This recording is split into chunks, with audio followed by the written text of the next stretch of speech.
अगर आप भी चाहते हैं कि एसएस फिल्म्स मोतिहारी के ऑडियो वीडियो सबसे पहले आप तक पहुंचे, तो इस चैनल को सब्सक्राइब करें और साथ ही बेल आइकन को दबाना ना भूलें। कोरिया रे कोरिया रे कोरिया रे मोरद मोर कोरिया रे कोरिया रे मर्दुनु कोरिया रे कोरिया रे कोरिया रे तुनु कोरिया रे कोरिया रे कोरिया रे कोरिया रे तुनु कोरिया रे सीतामढ़ी मोरद मोर कोरिया रे कोरिया रे कोरिया रे तुनु कोरिया रे जो बोले ना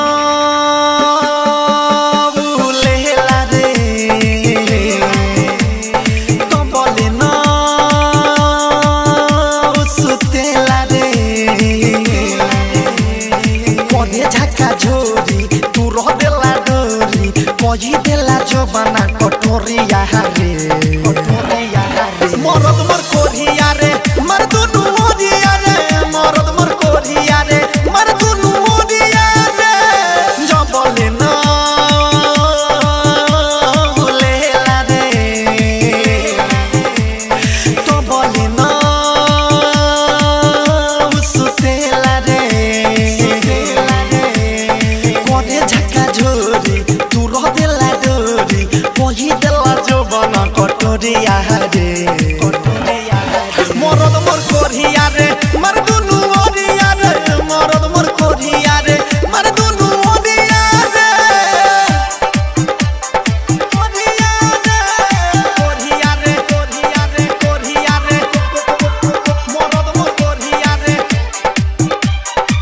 मर्दुनु ओरिया रे मरद मोर कोरिया रे म्यूजिक बाय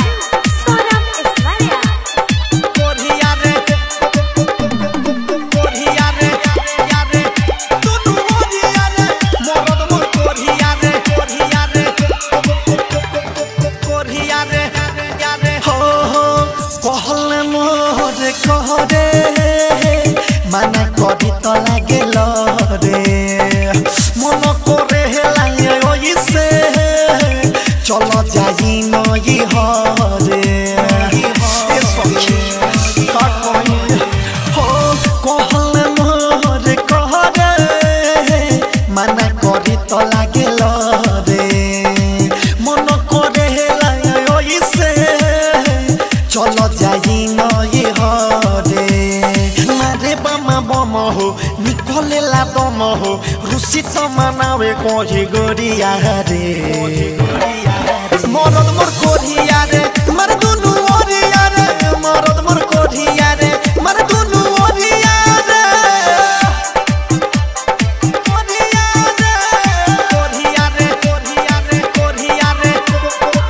मरद मोर कोरिया रे मर्दुनु ओरिया रे मरद मोर कोरिया रे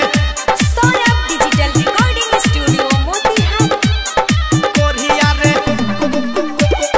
कोरिया रे रे तुनु ओरिया रे मरद मोर कोरिया रे कोरिया रे कोरिया रे सहिया धीरज दीवाना मैं जाले वतारो जाना दोनों ये पलक ने पल किसन बनाई देता चाहना हो सौरभ धीरज दीवाना मिठुले वतारो जाना दोनों ये पलक ने पल सुधीर बनाई देता चाहना रतन रतने सहो पढ़ेला कले सहो सुता भेला सुना के हम के लोरिया रे मरद मोर कोरिया रे मर्दुनु ओरिया रे मरद मोर कोरिया रे मर्दुनु ओरिया रे जो बोले ना लेला रे तो बोले ना सुतेला रे कोरे झक्का झोरी तू रह देला डोरी कही देला जो बना कटोरिया रे मरद मोर कोरिया